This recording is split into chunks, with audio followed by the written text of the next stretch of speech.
ನೀವೆಲ್ಲರೂ ಹೇಗಿದ್ದೀರಾ? ಆಪ್ ಸಬ್ ಲೋಗ್ ಕೈಸೆ ಹೈ? ನಾನ್ ಚೆನ್ನಾಗಿದ್ದೀನಿ. ಮೈ ಠೀಕ್ ಹೋ. ನನ್ ಮಾತ್ ಕೇಳು, ನಾನ್ ಹೇಳ್ದಂಗ್ ಮಾಡು, ಇದ್ದಂಗೆ ಹೇಳು. ನನಗ್ ನೆನ್ಪಾಯ್ತು, ನನಗ್ ಬೇಸರವಾಗಿದೆ, ನನಗ್ ಕೋಪ ಬಂತು, ಅವನನ್ನ ಒಳಗೆ ಬರಲು ಬಿಡು, ಅವನನ್ನ ಹೊರಗೆ ಹೋಗಲು ಬಿಡು. ನೀನ್ ಯಾವ್ದಕ್ಕಾಗಿ ಬಂದಿದ್ಯಾ, ನೀನ್ ಯಾವ ಕಾರಣಕ್ಕಾಗಿ ಬಂದಿದ್ಯಾ, ಇನ್ನೇನು ಇಲ್ಲ. ಈ ವಾಕ್ಯಗಳನ್ನ ನಾವು ಪ್ರತಿದಿನ ಬಳಸ್ತೀವಿ ಅಲ್ವಾ ಫ್ರೆಂಡ್ಸ್? ಈ ವಾಕ್ಯಗಳನ್ನ ಈ ವಿಡಿಯೋದಲ್ಲಿ ಕಲಿಯೋಣ. ನನ್ ಮಾತು ಕೇಳು. ನನ್ ಮಾತು, ಇಲ್ಲಿ ನನ್ನ, ಮೇರಿ ಮಾತು, ಬಾತ್. ನನ್ ಮಾತು ಮೇರಿ ಬಾತ್. ಕೇಳು, ಕೇಳಿಸ್ಕೋ, ಇದನ್ನ ಹಿಂದಿಯಲ್ಲಿ ಸುನೋ. Listen to me. ನನ್ ಮಾತ್ ಕೇಳು, ಇದನ್ನ ಮೇರಿ ಬಾತ್ ಸುನೋ. ನಾನ್ ಹೇಳ್ದಂತೆ ಮಾಡು. ನಾವ್ ಯಾರಿಗಾದ್ರೂ ಸಲಹೆ ಕೊಡ್ಬೇಕಾದ್ರೆ ಹೇಳ್ತೀವಿ, ನಾನ್ ಹೇಳಿದ ಮಾತ್ ಕೇಳು, ನಾನ್ ಹೇಳ್ದಂಗ್ ಮಾಡು. ಇದನ್ನ ಹಿಂದಿಯಲ್ಲಿ ಮೇರಿ ಬಾತ್ ಮಾನೋ ಅಂತ ಹೇಳ್ತೀವಿ. ಇದು ಎಕ್ಸಾಕ್ಟ್ ಟ್ರಾನ್ಸ್ಲೇಷನ್ ಅಲ್ಲ. ಯಾರಿಗಾದ್ರೂ ಸಲಹೆ ಕೊಡ್ಬೇಕಾದ್ರೆ ನಾವ್ ಹೇಳ್ತೀವಲ್ಲ, ನಾನ್ ಹೇಳ್ದಂಗ್ ಮಾಡು ಅಥವಾ ನನ್ ಮಾತ್ ಕೇಳು, ಇದನ್ನ ಹಿಂದಿಯಲ್ಲಿ ಮೇರಿ ಬಾತ್ ಮಾನೋ. ಒಪ್ಪಿಕೋ, ಅಗ್ರಿ, ಇದನ್ನ ಹಿಂದಿಯಲ್ಲಿ ಮಾನೋ ಅಂತ ಬಳಸ್ತೀವಿ. ಇಲ್ಲಿ ನಾನ್ ಹೇಳ್ದಂತ ಮಾಡು ಅಂತ ಈ ರೀತಿ ಹೇಳ್ಬೇಕಾದ್ರೆ ಮೇರಿ ಬಾತ್ ಮಾನೋ ಅಂತ ಹೇಳ್ತೀವಿ. ಇದ್ದದ್ದು ಇದ್ದಂಗೆ ಹೇಳು. ಇದ್ದದ್ದು ಇದ್ದಂಗೆ ಹೇಳು, ಇದನ್ನ ಜೈಸಾ ಹೈ ವೈಸಾ ಬತಾವೋ. ಇದ್ದದ್ದು ಇದ್ದಂಗೆ ಹೇಳು ಅಥವಾ ಹೇಗಿದೆಯೋ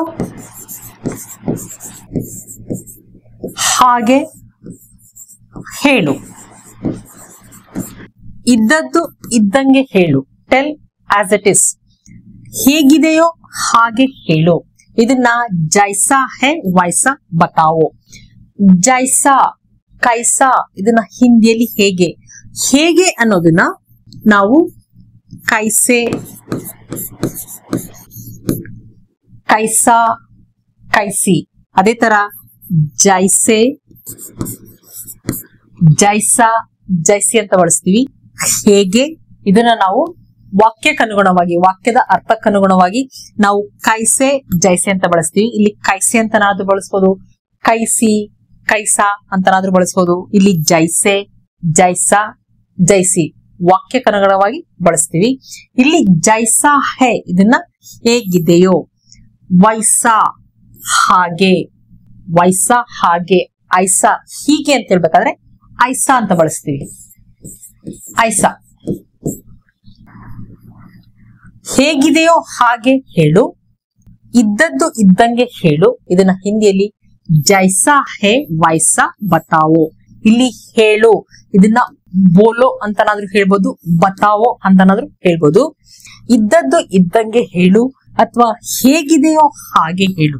ಇಲ್ಲಿ ನೋಡಿ, ಹೇಗಿದೆಯೋ ಜೈಸಾ ಹೇ, ಹಾಗೆ ವೈಸಾ, ಹೇಳು, ಬತಾವೋ ಅಥವಾ ಬೋಲೋ. ಹೇಗಿದೆಯೋ ಹಾಗೆ ಹೇಳು, ಟೆಲ್ ಆಸ್ ಇಟ್ ಇಸ್.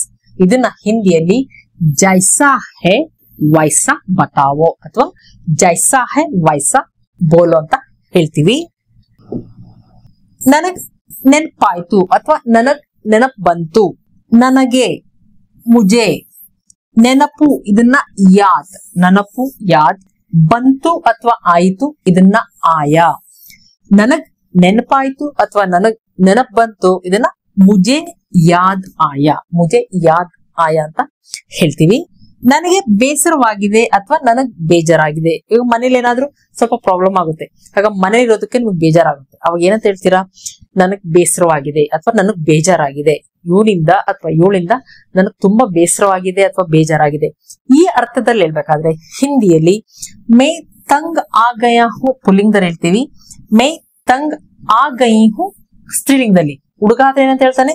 ನನಗ್ ಬೇಸರವಾಗಿದೆ ಅಥವಾ ನನಗ್ ಬೇಜಾರಾಗಿದೆ. ಈ ಅರ್ಥದಲ್ಲಿ ಮೈ ತಂಗ್ ಆ ಗಯಾ ಹೂ ಅಂತ ಹೇಳ್ತಾನೆ. ಅದೇ ಹುಡುಗಿ ಆದ್ರೆ ಮೈ ತಂಗ್ ಆ ಗೈ ಹೂ ಅಂದ್ರೆ ಪುಲ್ಲಿಂಗದಲ್ಲಿ ಹೇಳ್ಬೇಕಾದ್ರೆ ಮೈ ತಂಗ್ ಆ ಗಯಾ ಹೂ ಅಂತ ಹೇಳ್ತೀವಿ. ಅದೇ ಸ್ತ್ರೀಲಿಂಗದಲ್ಲಿ ಮೈ ತಂಗ್ ಆ ಗೈ ಹೂ ಅಂತ ಬಳಸ್ತೀವಿ. ನನಗ್ ಕೋಪ ಬಂತು. ನನಗೆ, ಮುಜೆ. ಕೋಪ, ಇದನ್ನ ಗುಸ್ಸಾ. ಬಂತು, ಆಯಾ.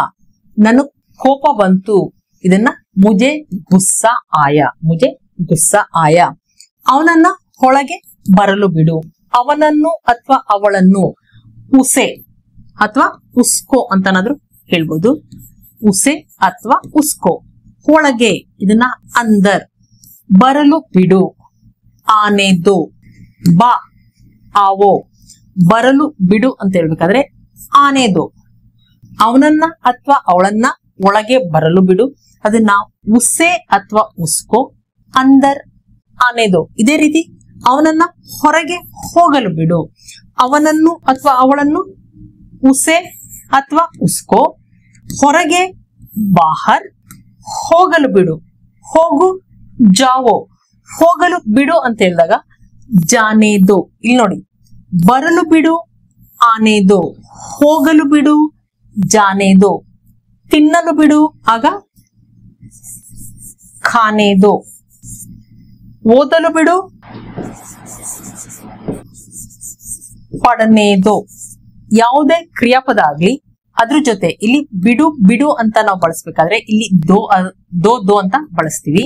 ಅದೇ ಬರಲು ಬಿಡು ಆನೆ ದೋ, ಹೋಗಲು ಬಿಡು ಜಾನೆ ದೋ, ತಿನ್ನಲು ಬಿಡು ಖಾನೆ ದೋ, ಓದಲು ಬಿಡು ಪಡನೆ ದೋ, ಆಡಲು ಬಿಡು ಖೇಲ್ನೆ ದೋ.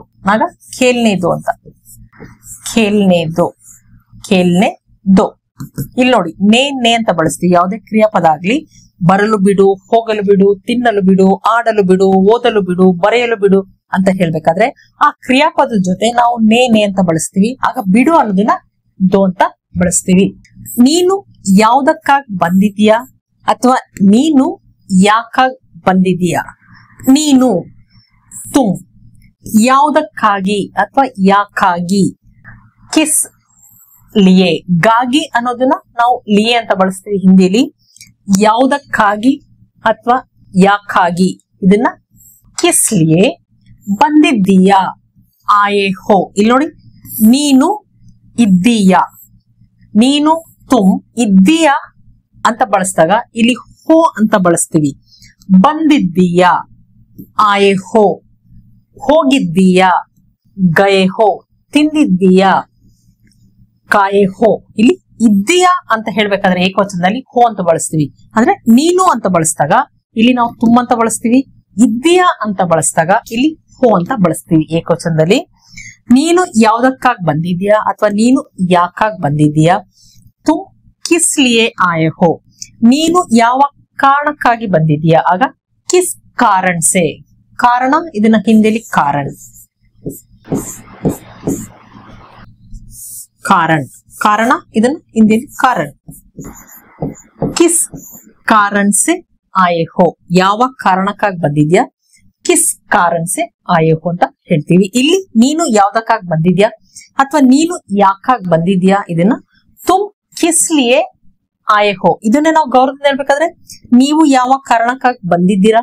ಆಗ ನೀವು ಆಪ್, ಯಾವ ಕಾರಣಕ್ಕಾಗಿ. ಕಿಸ್ ಲಿಯೇ ಯಾವುದಕ್ಕಾಗಿ ಅಥವಾ ಯಾಕಾಗಿ. ಕಿಸ್ ಲಿಯೇ ಯಾವ ಕಾರಣಕ್ಕಾಗಿ. ಕಿಸ್ ಕಾರಣ್ ಸೆ. ಬಂದಿದ್ದೀರಾ ಅವಾಗ ಆಯೆ ಹೇ ಅಂತ ಹೇಳ್ತೀವಿ. ಬಂದಿದ್ದೀರಾ ಆಯೆ ಹೇ, ಆಗ ಇಲ್ಲಿ ಹೇ ಅಂತ ಬಳಸ್ತೀವಿ, ಬಿಂದು ಬರ್ಬೇಕು. ಆಯೆ ಹೇ, ಯಾವ್ದಕ್ಕಾಗಿ ಬಂದಿದ್ದೀರಾ. ಕಿಸ್ ಲಿಯೇ ಆಯೆ ಹೇ, ಯಾವ ಕಾರಣಕ್ಕಾಗಿ ಬಂದಿದ್ದೀರಾ. ಕಿಸ್ ಕಾರಣ್ ಸೆ ಆಯೆ ಹೇ, ನೀವು ಯಾಕಾಗಿ ಬಂದಿದ್ದೀರಾ ಅದನ್ನ ಆಪ್ ಕಿಸ್ ಲಿಯೇ ಆಯೆ ಹೇ ಅಂತ ಬಳಸ್ತೀವಿ. ಇನ್ನೇನು ಇದನ್ನ ಹಿಂದಿಯಲ್ಲಿ ಔರ್ ಕ್ಯಾ, ವಾಟ್ ಎಲ್ಸ್. ಇನ್ನು ಇದನ್ನ ಹಿಂದಿಯಲ್ಲಿ ಔರ್ ಅಂತ ಬಳಸ್ತೀವಿ. ಮತ್ತು ಅನ್ನೋದನ್ನು ಕೂಡ ನಾವು ಔರ್ ಅಂತ ಹಿಂದಿಯಲ್ಲಿ ಬಳಸ್ತೀವಿ, ವಾಕ್ಯಕ್ಕೆ ಅನುಗುಣವಾಗಿ ಬಳಸ್ತೀವಿ. ಇಲ್ಲಿ ಇನ್ನೇನು, ಇನ್ನು ಏನು ಇದನ್ನ ಔರ್ ಕ್ಯಾ. ಏನು ಕ್ಯಾ, ಇನ್ನು ಏನು ಔರ್ ಕ್ಯಾ. ಇನ್ನೇನು ಇದನ್ನ ಔರ್ ಕ್ಯಾ. ಇನ್ನೇನಿಲ್ಲ ಅಂತ ಹೇಳ್ಬೇಕಾದ್ರೆ ನೀವು ಉತ್ತರ ಇನ್ನೇನು, ಇಲ್ಲಿ ಇನ್ನೇನು ಇಲ್ಲ ಅಂತ ಹೇಳ್ಬೇಕಾದ್ರೆ ನೆಗೆಟಿವ್ ಸೆಂಟೆನ್ಸ್ ಅಲ್ಲಿ ಔರ್ ಕುಚ್ ನಹಿ ಅಂತ ಬಳಸ್ತೀವಿ. ಇಲ್ಲಿ ಇನ್ನು ಔರ್, ಏನು ಇಲ್ಲ, ಕುಚ್ ನಹಿ, ಇನ್ನು ಏನು ಇಲ್ಲ, ಇನ್ನೇನು ಇಲ್ಲ, ಔರ್ ಕುಚ್ ನಹಿ ಅಂತ ಬಳಸ್ತೀವಿ. ಇಲ್ಲಿ ನೋಡಿ, ಇನ್ನೇನು, ಇನ್ನು ಏನು, ಇನ್ನು ಅನ್ನೋದನ್ನ ನಾವು ಔರ್ ಅಂತ ಬಳಸ್ತೀವಿ. ಏನು ಕ್ಯಾ, ಇನ್ನೇನು ಔರ್ ಕ್ಯಾ. ಇನ್ನೇನು ಇಲ್ಲ ಔರ್ ಕುಚ್ ನಹಿ.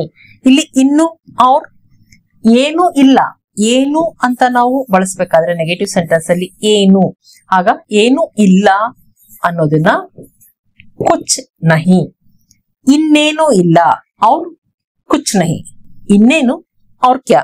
ಇನ್ನೇನ್ ಬೇಕು ಅಂತ ಕೇಳ್ಬೇಕಾದ್ರೆ और क्या चाहिए, ಆಗ ಬೇಕು चाहिए.